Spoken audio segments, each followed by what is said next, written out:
And tonight we're going to be hearing from J.E. Carter, the Associate Director of the Ann Arbor Summerfest, and our artist, Craig Walsh. Please welcome them.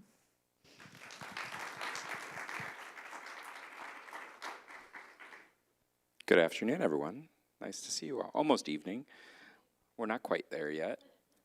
And the lovely thing is that Craig's work all happens at night, so we're eagerly anticipating the sun dropping very soon. So I hope you'll all join us. Opening night is happening down in Wheeler Park very soon. If you're not familiar with Craig's work, he is an artist who is come here to work with us to celebrate the Ann Arbor Bicentennial this year. And so the Ann Arbor, I just want to say a little bit of a thanks, again, housekeeping. Thanks to the Ann Arbor District Library. We really appreciate their partnership. We work with them on so many different things during our festival season at Top of the Park and throughout the year. And so just want to give a big shout out and thanks to them. This is also a project that's been done in support with the University of Michigan Arts Initiative, so we want to thank them. And then special thanks to the Friends of the Ann Arbor District Library and the Ladies Library Association, who have also supported this beautiful project that's going to be happening from tonight, opening night, all the way until Sunday, the 8th. So this is Craig Walsh. He's a visual artist in Brisbane, Australia. Over the last, you're in the Gold Coast though, right? That's where you live. Over the last 30 years, Walsh has become widely known for his pioneering works, including innovative approaches to projection mapping in unconventional sites.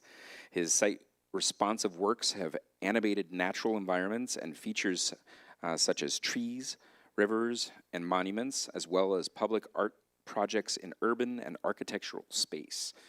He's also renowned for his site interventions at live events, including they're kind of ironic, iconic works at music festivals in Australia and internationally. So welcome to Craig.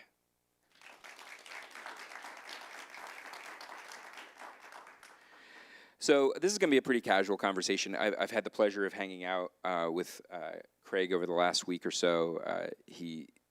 You're doing 3 pieces, right? You're in the United States, like kind of concurrently, or very close together. Back to back. Yeah, there's actually 4. 4 pieces. Yeah.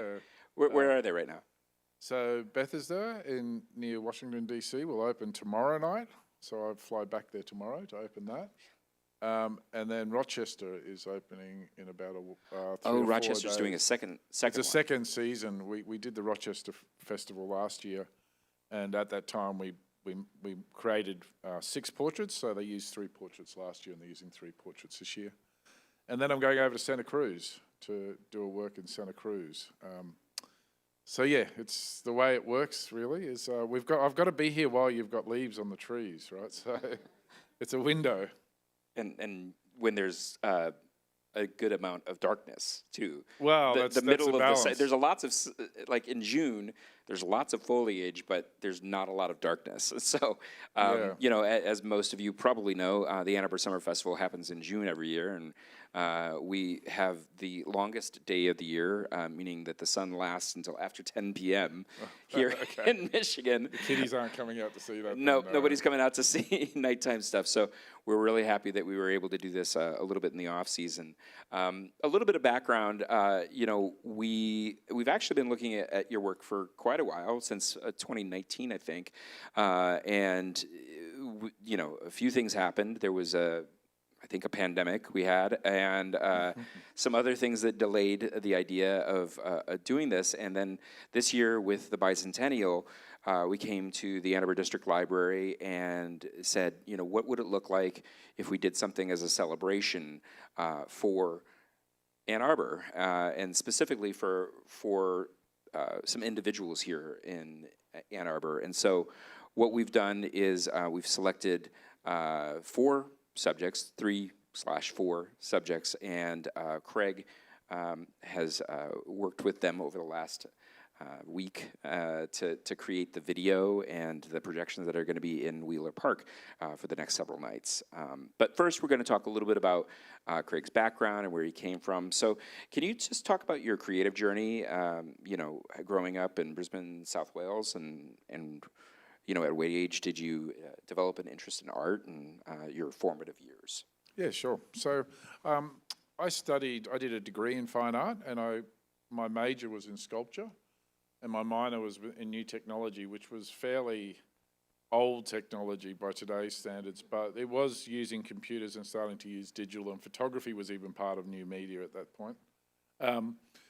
So I was quite interested. I was primarily interested in sculpture, but because of these other interests, other influences of digital media and new media, I started to mix the two. I started to combine them. So, as an artist, I started to see the potential to sort of take sculpture in a new direction by utilizing moving image in combination, or still image at that time, slide projections, in combination with three-dimensional forms. And that's what I was experimenting with in the studio a lot, as a young student, with varying results. But I always saw the potential in it. I think I was really heavily influenced at university once again, I was really heavily influenced by an artist, Walter de Maria, and specifically a work, New York Earth Room. And it's probably the primary work that sort of influenced my practice, because what I realized when I saw New York Earth Room, this idea of filling a gallery with earth and denying access for the audience. There was all sorts of disruptions taking place, which I was interested in doing, and was doing 2 galleries at the time. But I saw the potential for video projection or projection to sort of intervene into spaces in a similar way and maybe be able to create similar type of works, but using moving image. And in fact, be able to, by using moving image, create the impossible, make the impossible possible. So that was a sort of revelation, and all those, Gordon Matter Clark and all those artists that came out of New York that were experimenting with space became really influential for me, as well as Duchamp and the idea of the ready-made and the everyday, Richard Avedon photography, those sort of things were really influential as well. So I guess, they are the formative years, and all these things start blending together and sort of come out in different ways. In fact, when I started using portraiture, I was taking portraits of Avedon and making them high contrast and making them into slides and experimenting with them, projecting over painted surfaces, etc. And Craig, sorry, when you say slides, are you meaning like actual 35 mil. 35 mil, yeah. Yeah, You're not talking about like the slides that we're going to show up here in PowerPoint. This is way before digital, and there were still 35 mil slides. And in fact, we used to use a photocopier with acetate and, and then cut them up and put them into slides and things like that. So there was lots of ways to sort of experiment, I guess. And it was a really experimental period. And I guess you've got to think about this 25, 30 years ago, there was no real outdoor projection, even mapping as a concept. There was sort of film and cinema, and there was slide, and there was video works. There'd been a lot of installations made with slides and video works. But this idea that, the work, the slide and the video would become responsive to specific spaces and build content and create content through its interaction with places is what I became really excited about and hadn't really been explored, I think, at that time. So that sort of formed the foundation of the concepts that I was exploring. I guess at the same time, and it's sort of, once again, inspired by New York Earth Room, is this idea of art as experience as opposed to object. It's very much an anti-object work, the idea that you can't have it, you can't buy it, you can't put it on your wall. It's not decorative. These are about works that are experiential and question the way that we actually interact with spaces. And ephemeral. And ephemeral, yeah. Well, in saying that, New York Earth Room's still there. Is right? it? Well, they bought the building and it's still there, so... Well, I guess I meant, all art is ephemeral at some point. Yeah, that's true. That's everything true. changes, I everything think they have goes to away. change the dirt every now and then. I think the dirt goes off at some point. But Well, so you mentioned something that you've spoke a lot about with me, and I would just love to hear then how that transitioned into your work, is relationship to spaces and how like a space affects your work or impacts your work, whether it's like stories or people. Yeah, well, I guess what I found out was through experimenting with projection into spaces is that you can't deny the surfaces that you're projecting onto. They become part of the work. In a way, you're highlighting those spaces. So for me, it became a really effective way to actually purely do that in my early works, was using it just to highlight spaces and draw attention and use an art context to be able to experience the everyday. But that sort of intersection between the work created in video and then how it interacts with a space held much potential, I thought, in understanding that place, but maybe also altering the way we experience these spaces, or potentially just drawing attention to spaces that become sort of, no longer visible, and take people to places that are no longer visible. So there's really, really interesting dynamic I found with utilising especially projection and existing spaces. And some of the early works that I did, and I was fortunate in Brisbane at the time, and no one knows where Brisbane is, right? But it's one of the smallest cities in Australia. It's the capital of Queensland. But it was, at the time when I was a student, we were living in warehouses in the city, and it was in a state of transition. So there was a lot of empty space. We had big studios, we had vacant land where we created earthworks. We'd move all the dirt and create big cubes of earth. And, and in a way, it's sort of like, if the city wasn't like that, then I probably wouldn't have been able to explore this practice in the way that I did, because I had the space to do it. I had the availability. And I think sometimes that's a really important lesson. And I think about a lot is how your environment impacts the way you are, how it influences our condition. And I think that's always underlying in all my practice now as well, is exploring that and trying to share or bring focus to that understanding of how the environment we live in influences the way we are. Well, then I guess it would be great to understand then how you came to monuments and what monuments, for those of you who haven't, you just are like, oh, there's a cool artist talk, I'm going to check this out, but don't know what monuments is. Yeah, sure. Why don't you talk a little bit about what that is and how you came to work on that? Yeah, well, I would say monuments is sort of, is a project that commenced almost the last year of my student days. I was using these 35mm slides. I was projecting them onto different surfaces and sculptures I was making. And I was invited to this music festival, 5-day music festival, and there was a group of artists, young artists, invited to come to this festival and make a new work. So I took a slide projector with these 35mm slides, high contrast black and white portraits. We put a generator on the back of a truck, and we drove around this, and it was a woodlands festival, so there's lots of trees. And we just drove around looking at what this was like, scanning the environment, these slides. And to be honest, it wasn't that impressive. I didn't find anything that was working. I'd thought about maybe putting screens up in the forest and projecting on them. But anyway, at some point, at one point, near the end of our exploration, the slide just scanned across a tree that was exactly the same size as the projected image. And it instantly became three-dimensional and became this sculptural form. And that was really the foundation, for us. It's part of my practice. I do many things, but this project has been evolving and changing and occupying different spaces, working with different communities for nearly 25 to 27 years now in different forms, from initial slide projections right through to video, through to being interactive, being live. So probably about, I'd always, part of my practice in working in public space and making site-specific work was always about questioning the conventions around our civic spaces and how and what we expect from these spaces. So I guess I was always questioning the monument, not in its form, but the concept of it and who and why we honour certain people in those spaces. Also the idea of that having to occupy a time forever. The idea that these become objects that, are loaded and require this longevity, and are expected to be relevant in the longevity.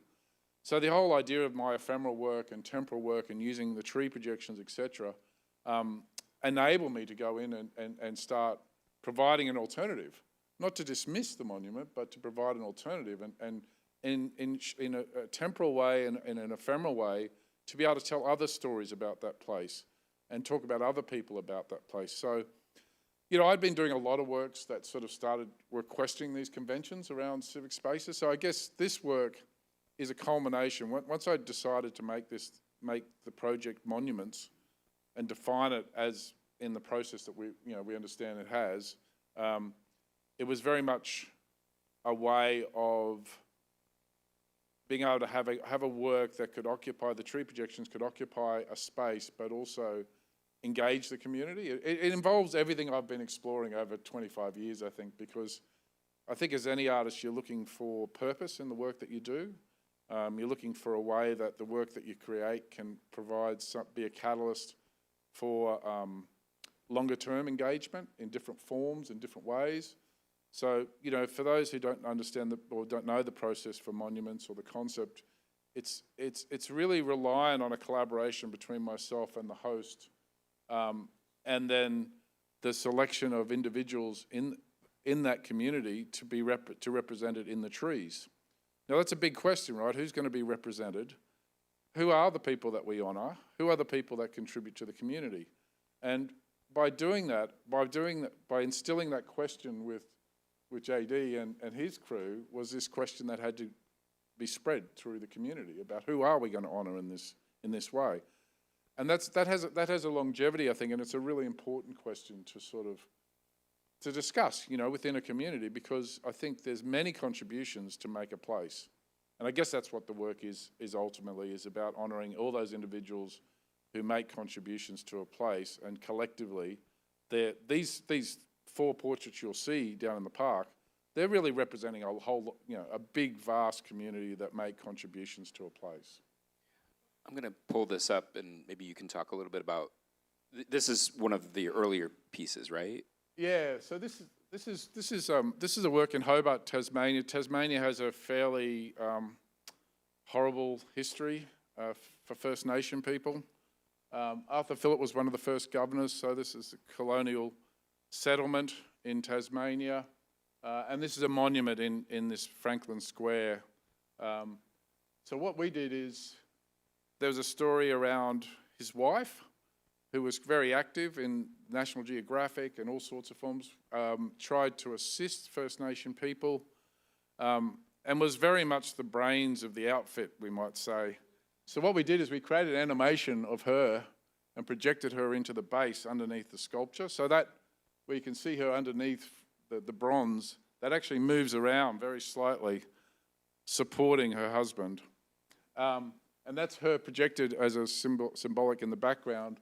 And the other projection is a little girl called Mathena, who was an Indigenous girl they took in to, you know, in the hope of, you know, cultural learning and knowledge and assistance. It was a sad story because they left, the Franklins left, and she was left and not really occupying either a First Nation community or the colonial community. It was a sad story, but this really instigated that idea that I can start telling stories.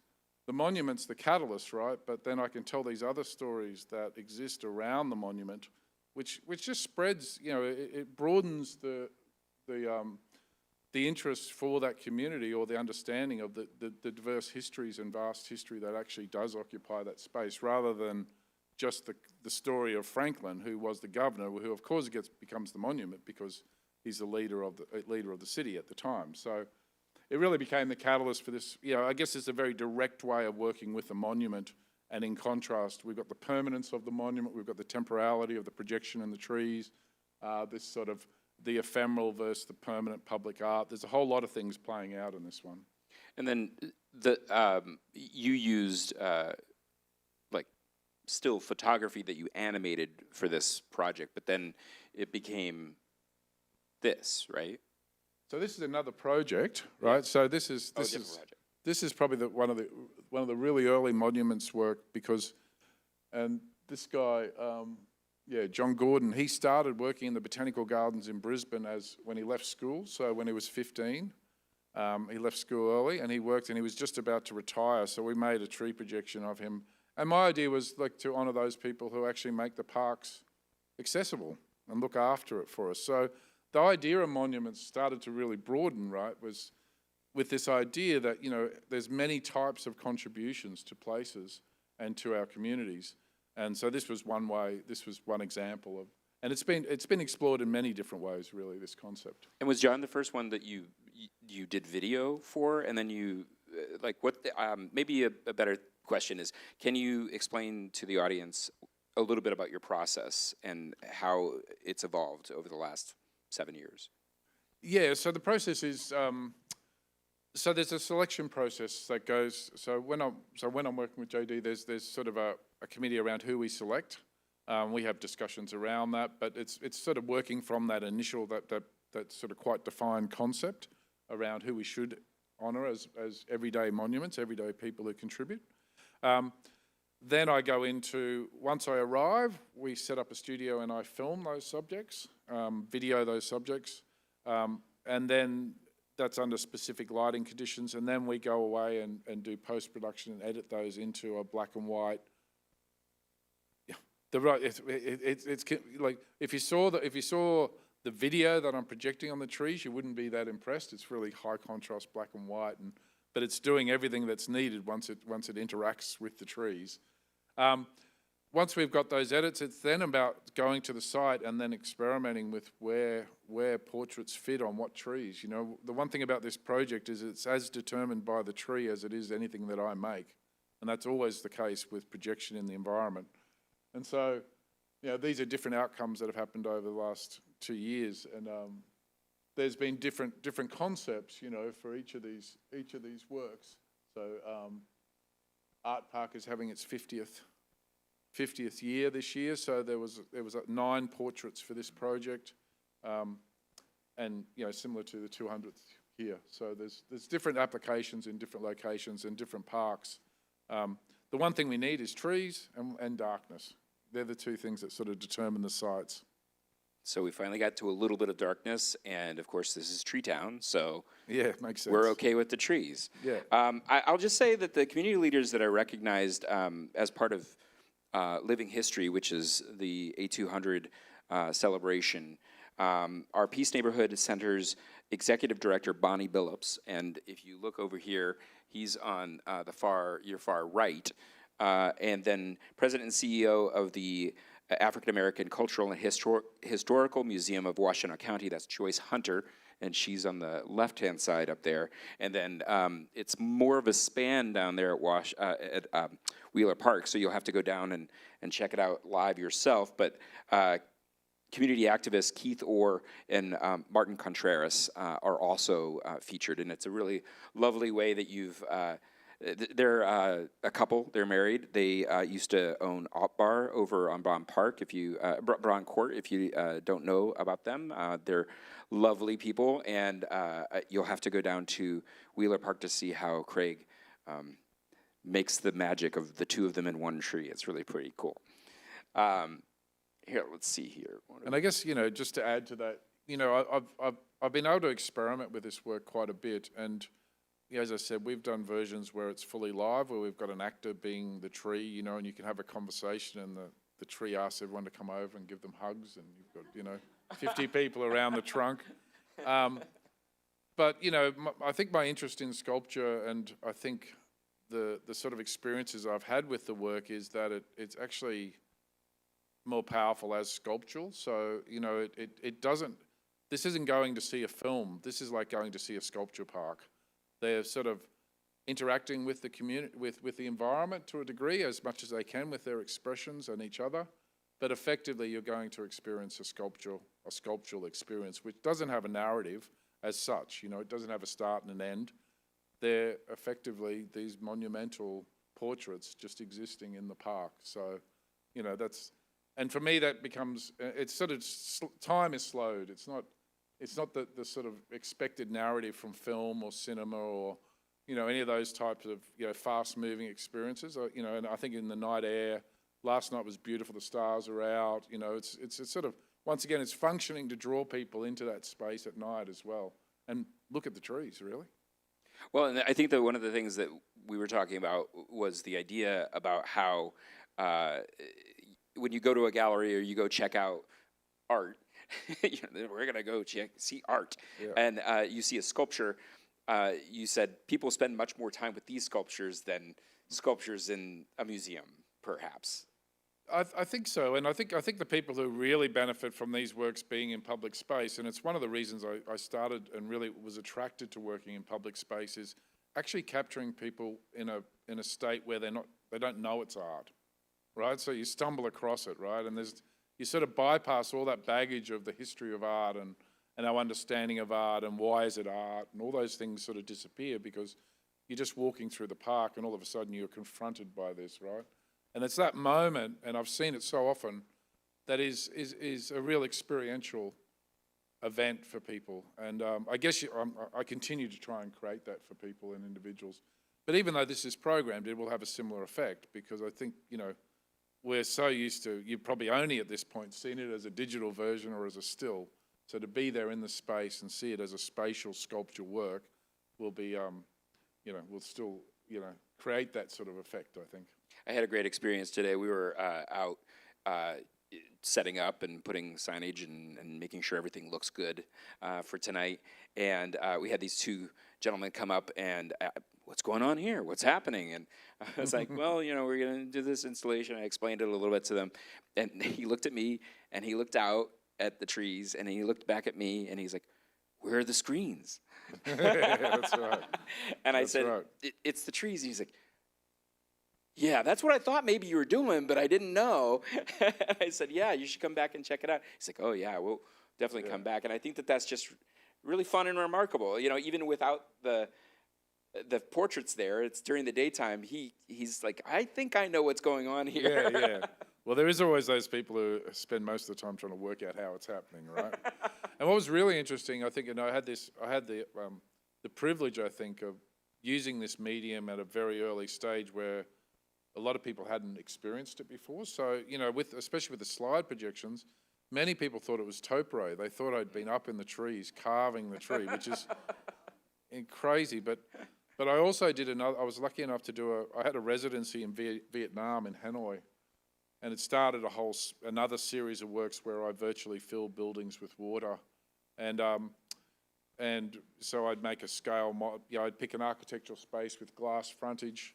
I'd make a scale model of that space with fiber optic lighting, etc., and fill it with water and rear project it on the glass. So when you're looking at it from outside, it looks like the building's filling with water.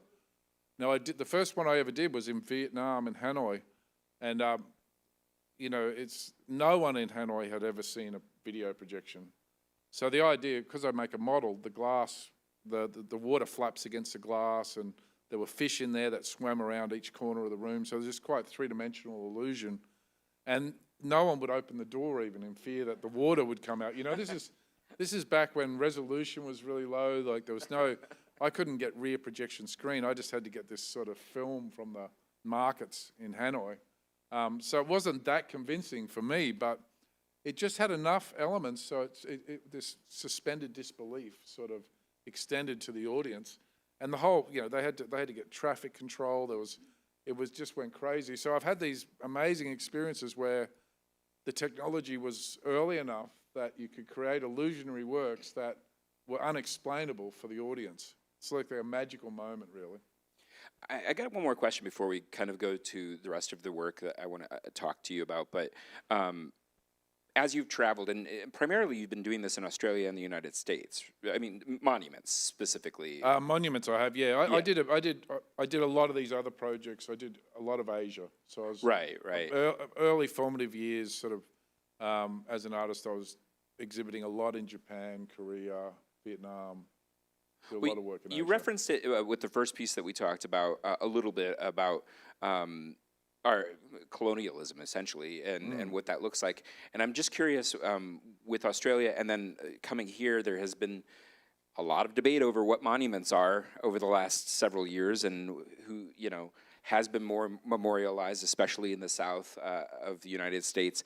And I'm just curious, how has your evolution since you started doing this to now, like what has been your relationship with for lack of a better word, politics and or the history of people, like who gets remembered and who doesn't get remembered, and what does that look like? Because I think that the beautiful thing that we've had is in dialogue is and it's in the title of this piece that is in Wheeler Park is it's a living history, right?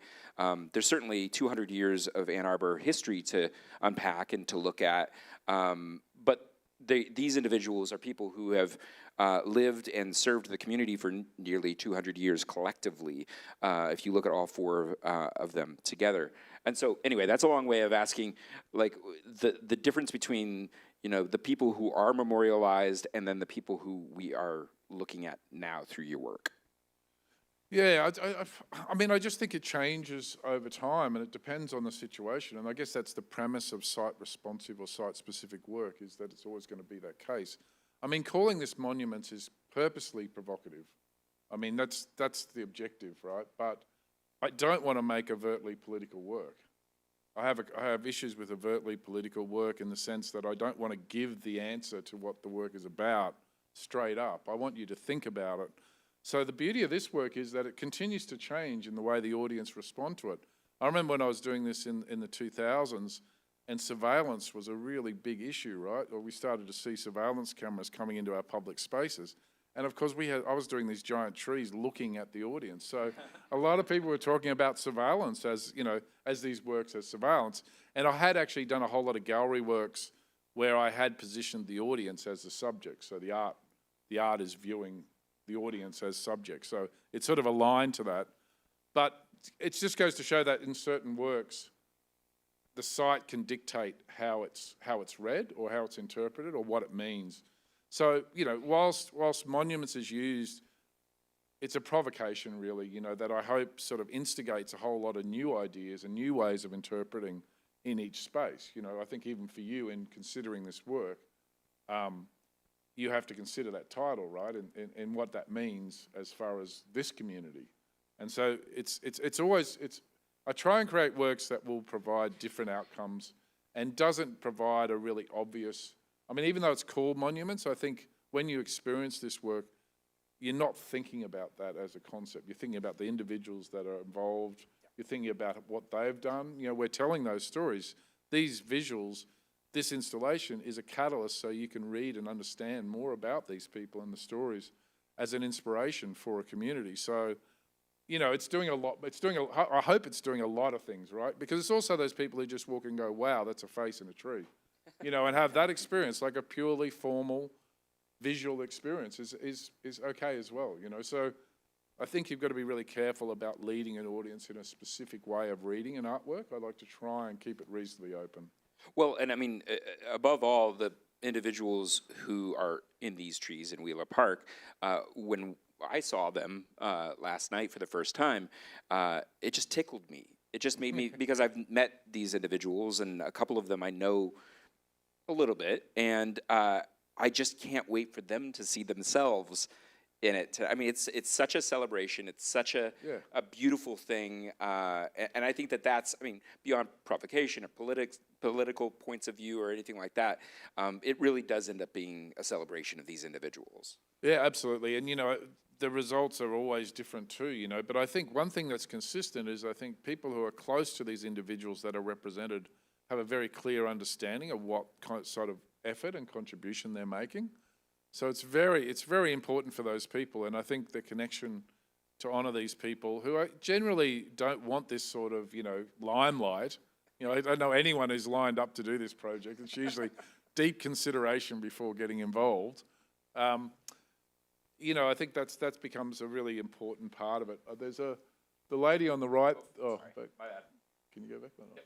The lady on the right there at Rochester, she'd worked at a troubled school as a teacher's aide for something like 15 years.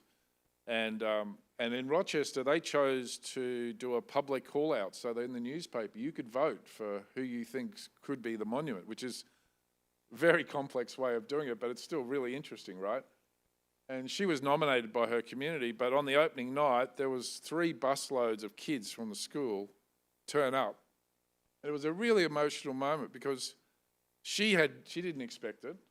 No one expected it really, you know, and these kids, and her family were there. So, you know, it's this sort of connection with And then that becomes a community conversation, right? Like everyone there is involved, right? So, you know, as an artist, as I said, you're searching for purpose. If that's what happens, then that's a good outcome for me. And then sometimes you get a call or a DM.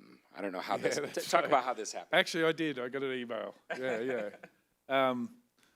So Neil Young was doing his last album, and his team contacted me because they wanted to use the tree projections as part of his Love Earth single that was released on his last album. It was a very, typically of a record sort of company, it all had to be done in 2 weeks and, that sort of thing. So it was complex. I had to describe to them how to film Neil, and Neil was sent to us, and we took a big film production company out to the bush, and we spent 3 mornings and nights filming Neil in different landscapes. Unfortunately, as is the case, we didn't do the film clip, and they only end up using little sections of it. But still, doing a film clip with Neil Young is a pretty not a bad achievement. Yeah, it was fun. Here, let's talk about this piece. Yeah, so this is a really complex piece. This is at work. So I've done a couple of projects in Australia. I actually spent, when I was doing all these projects through Asia and I was doing biennales, and I was pretty busy. I even came to New York and did a 4-month residency. I'd been traveling extensively, and what they did is it solidified my need to make work about the country that I lived in. So I went back to Australia and I talked to the Museum of Contemporary Art in Sydney, and we got the funding so that we could build a motorhome with projectors and generators and workshop spaces. And we travelled, my wife and my oldest child, which was the only child at that point, travelled Australia to small communities and made artworks in those communities. Really, really hard thing to do, hard work, but really satisfying. And there's a whole lot of projects that came out of that. After that project, because we did that, we were commissioned to do a 5-location project in Western Australia. And one of those locations was Derby, Derby is up in the far northern, a very remote place in the far northwestern Australia, very hot. And it's full of boab trees, so probably know boab trees from Africa more so, but they're also species in northern Australia. Really important culturally for First Nation people, containing for shelter, but also for water, etc. A whole range of histories with this tree, but Auntie Lena is a custodian of culture in this area, and this is I'm sort of cautious about sharing this story, but one of the reasons we did this work was that we tried to reclaim the cultural history and significance of these trees and the stories. And this was actually a video projection with audio of her telling story around the boab tree. And the reason we did that, because the most recent issue in this place of Derby, and this is a common one unfortunately in a lot of regional areas, not just in Australia and First Nation areas, is it was being used for young people hanging themselves. So discussions with Auntie Irene, we said, well, how can we bring the good stories back around this? It had created this sort of stigma which was connected to the tree, which was it had another history. So this whole project was about her getting back on the tree and bring it back down to the important stories and the things that can help young people understand their sense of place and understand their cultural heritage, which is proven to assist with young people's connection to place and being happier, really. So that's another outcome which came from a discussion with Auntie Irene. Like, what do we do? What are we going to do here? And that's the tree was chosen. She chose that she wanted to tell these stories, and that's how this project commenced. It ends up as a photograph. We didn't have a lot of, especially this one. It was a bit strange. Sorry, it went up. That's all right. Now we've got to.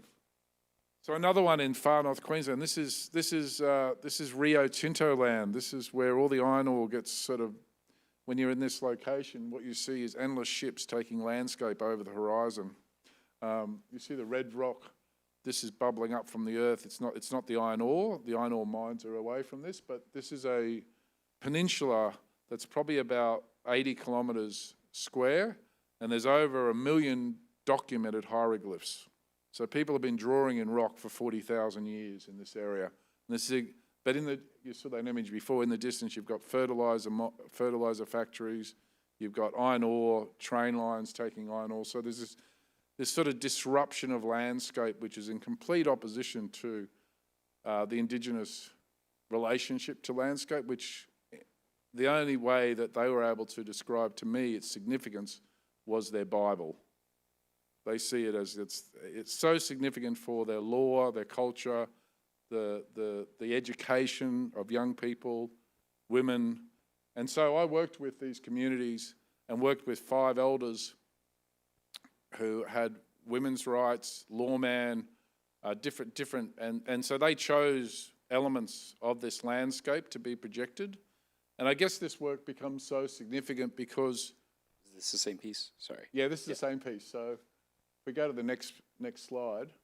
So he was documented and then projected onto these rocks in a site that was significant or held law principles. So he was allowed to be in this site because certain people couldn't be projected. It's quite a complex... Cultural protocols are really significant in these sort of projects, and I love it, right? Because you learn all this, you learn so much. But, you know, there's certain information that can only be shared with certain people, and it's very complex. Language is still very strong in these areas. So, but the whole idea was this, and this is the same with most Indigenous communities across the planet, is that most of their knowledge and cultural guidance comes from the landscape.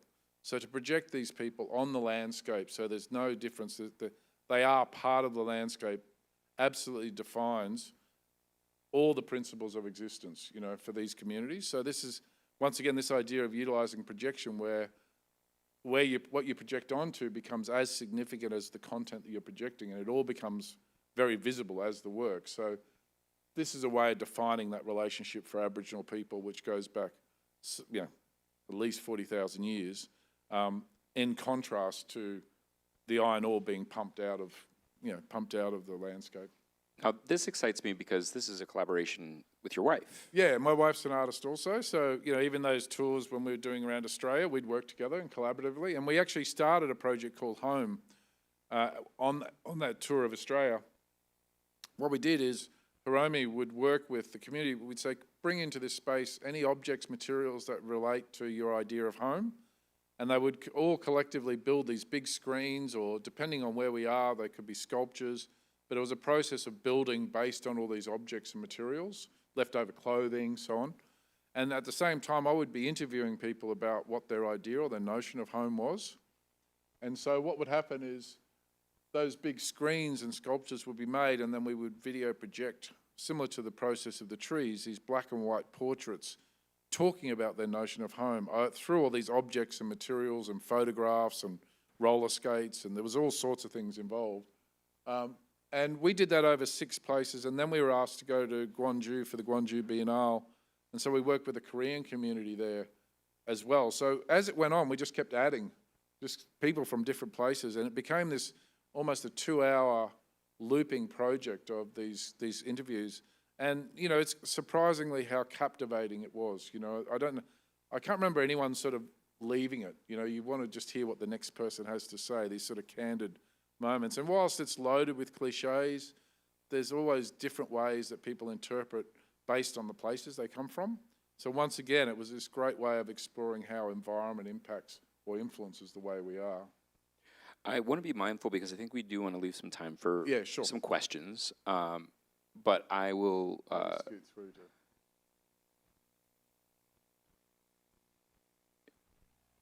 do you want to look at the video here and talk about this for a second? Yeah. So I've experimented with projection in all sorts of environments. One is in rivers, and this sort of explains the process, but we video project 3D animated organisms into waterways. And it's quite a convincing illusion. We've sort of developed it to a degree where they rise to the surface and disappear. Initially, the works were all about sort of hybrid species, you know, between sort of mythologies around the river. I'd interview fishermen and so on. They'd tell me stories, you know, all these things that's, you know, the unknown. Really, I was really interested in sort of creating new myths, using art to create new mythologies about a place. And and sort of instill a local knowledge or local pride in what was there. So this project is many years later and many other water projection projects, but we worked with a paleontologist and we created a plesiosaur. Plesiosaurs were known to be swimming in this area. I can't remember how many million years ago. So there's a video projection of a plesiosaur swimming around at night. During the day, you could view what appears to be underwater cameras of the plesiosaurs resting under the bridge. You can see the car bodies and everything in the background, and we used a real-time time code overlaying the video we created. So it gives this impression that it's a real, it's happening in reality. Oh, I see him. And of course, it's 10 meters in length. It's accurate to its scale. So what's interesting about this is not only the way that it's sort of as an interventionist work and how it changes, it actually transports you in time. You know, when you're out on the river experiencing this at this scale, you know, it becomes almost as if you're there. It's quite a convincing illusion. I want to go to the new piece that you're working on, and then we'll take some questions. Okay. So this is a work that's actually hasn't even launched yet. We've just sort of done a quick edit of this. This is a permanent work in Parramatta, which is west of Sydney. It's a work that's responsive to a rock escarpment. So this rock escarpment is in the centre of a major city, and it's on a waterway. And we worked with Indigenous communities. So this is a quick video, a short video of what is actually a 30-minute loop. But what it does is it actually, I guess I was really interested in the sort of responsibility that's harboured by the landscape. And so I created this work which sort of maps the evolution and change in this landscape over time based on human interaction and also natural intervention. So there's things like it grows native plants, there's a waterfall that erodes the space, brings it back to sedimentary layers, which have layers of midden and, you know, and what you're seeing there is the eels coming in and out of the holes. So the eels are really significant animal for the Indigenous community here. So what we discussed in our, once again, there was a lot of consultation with First Nation communities in this area. And from those discussions, I decided the eel should always be present because it's a sign of resilience. It's a sign of culture being resilient. It's a sign of these people's resilience based on the evolution of this landscape. And you see it's starting to be divided. You know, here we have, you know, going into agriculture. It's sort of an abstract work, but it's defined by this premise that the landscape's evolution over time and how it will always change and evolve. But it's a permanent work, so that'll exist. Who knows? You know, I'm actually happy for it to change at some point, but it'll be up for a while. Thanks, Craig. This is great, and I'm glad that we were able to get to this. I kind of want to go to Australia myself to see that piece. He was telling me about it the other day, and then when he sent me the video, I was just like, "This is really cool. This is really great." We'd like to take a few questions if you have them. Lily's got a microphone out there, and if anybody's interested in asking Craig a question, you're welcome to. We showed up last night, and I recommend it to everybody, and we just saw a little preview, but it's fantastic. The face on the tree, it slowly blinks the eye, and the tongue comes out at some... You'll love it. Thank you.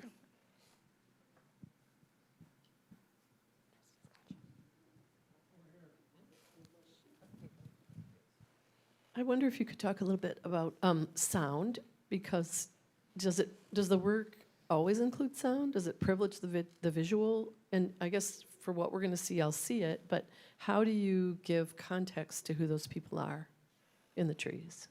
Yes, so actually it's been explored in a few different ways. In this occasion, there'll be a scan, yeah? You can use your phone and you can scan a code and then all the information. Bios and things like that there. Yeah. Other times we'll have all that information printed on the projector towers so that you can go and see an image of the person and you read about who they are.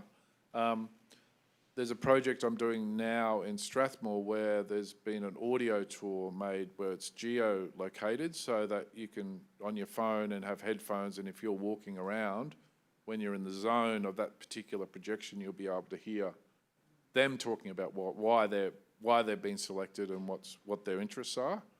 One of my favourite works using sound was a project I did in Hyde Park in Sydney, and Hyde Park has a long history of protest. Primarily, when protests happen, it happens in Hyde Park.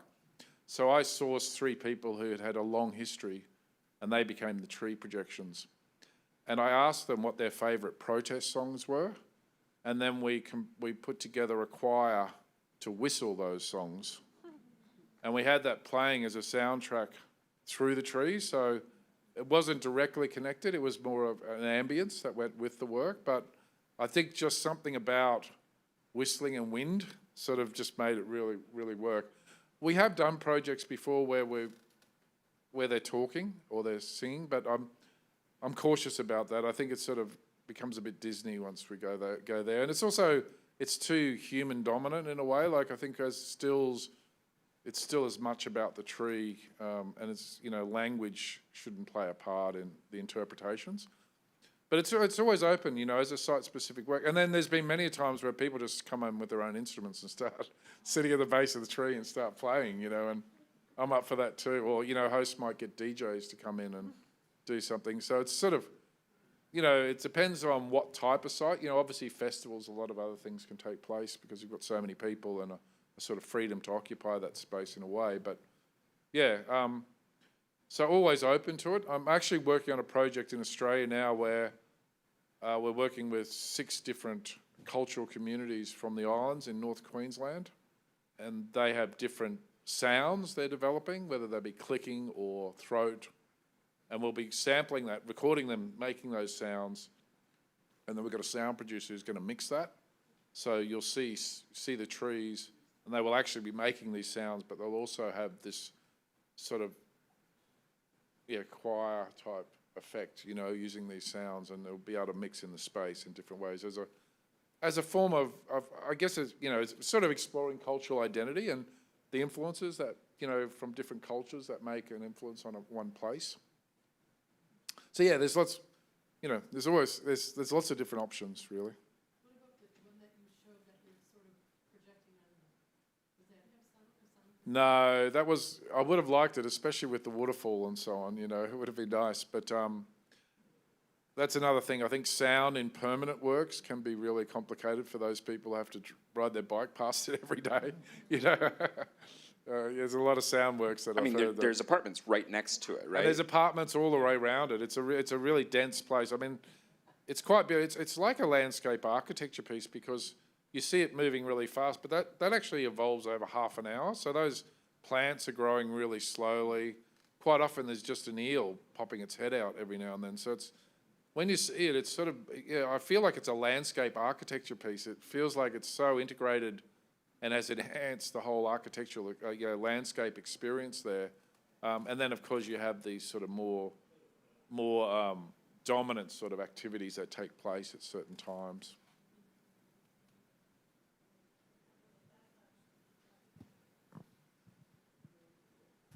So you talked about starting out with still images, 35 millimeter slides, and then moving into video. Are you now fully time-based, or do you also just do still projections on trees for the Monuments Project? I'm still fully time-based. But in saying that, it's using it in a very minimal way. If you see the tree projections tonight, you'll know it's about as minimal way you can use the sort of moving image content. We did, I guess one thing that's sort of interesting is that when we first started doing those immersive installations where we were filling buildings with water, or you might have saw that first slide where we filled that building with giant vines, that was all analog. So we used to build the models, we used to create the furniture and miniature. We'd build all that, and it'd take a really seriously Cecil B. DeMille type installation because we'd have to bring in fish and fish handlers and get the water temperature right and the salt levels. We'd have fibre optic lighting, and really it was all for this one shoot, right? Like once the water came in and the fish went in, which I sort of liked, you lost all control of what was going to take place. But you had to get it all set to film that, multiple cameras, you know, if we're doing this, the buildings we were doing, there was something like 3 buildings, so something like 18 of these screens. So we had 18 cameras set up on each of the models.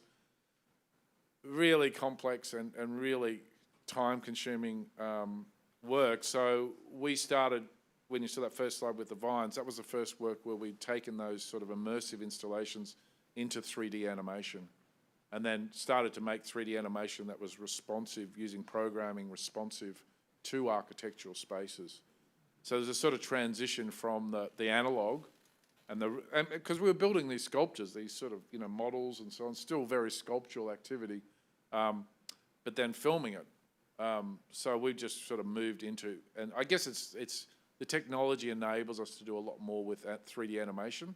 So that last piece, that's all completely 3D animated, you know, creating those eels, creating the plants, everything is 3D animated. You might see in that piece, it all looks like it's lit from uplights. So we actually, in our animation, set those lights at the base of our animation, and it throws light up. So there's even silhouettes of bats flying through that piece that we've created. And that's all because we can control light direction, just so much more control over how we create the content to interact with the space. Now, if you come out to Wheeler Park, there's actual bats. Yeah, that's right. We were out there last night, and I said, "Look at the bats," and Craig was like, "Wow!" And someone said to me, because of the lights of the projectors, it's probably going to attract a lot of insects, so we might even see increased bat activity. Yeah. I think we have time for one more question, if anybody wants one. Yeah. Just for reference, when Gallery 212 on Main Street got donated these domes, big round cylinder with a speaker in it and a sensor. And so it would project sound only downward. It was supported above the person. So you would be able to do something like that and not, you could step into the space, hear the sound, and it wouldn't go out to the neighboring communities. Yeah, sure, yeah. I think they use that a bit in galleries too, to isolate sound for video works in galleries. So yeah, it's a good idea. I think, I think for councils, when they're sort of, because that was commissioned by the council, and any permanent work, once you move into permanence, there's a whole lot of other restrictions. It's like that old conversation about the monument again, you know. So it's all got to last a long time, and it's got to appeal to everyone, and you know, so there's always those complex. Well, I want to say thank you, Craig, not just for this moment, but also for the moments that I hope everyone will go and check out over the next several days. We're opening tonight. The opening time, or the start time every night, is 8:30, but I will tell you that the sweet spot is probably about 8:45. You got the inside scoop here, just because of how the sun sets. But it's 8:30 to 10:45 from tonight through this Sunday, the 8th. Thank you all for being here. We really appreciate it. Go to a2sf.org for more information. And thank you, Craig. Thanks for having me. Thank you.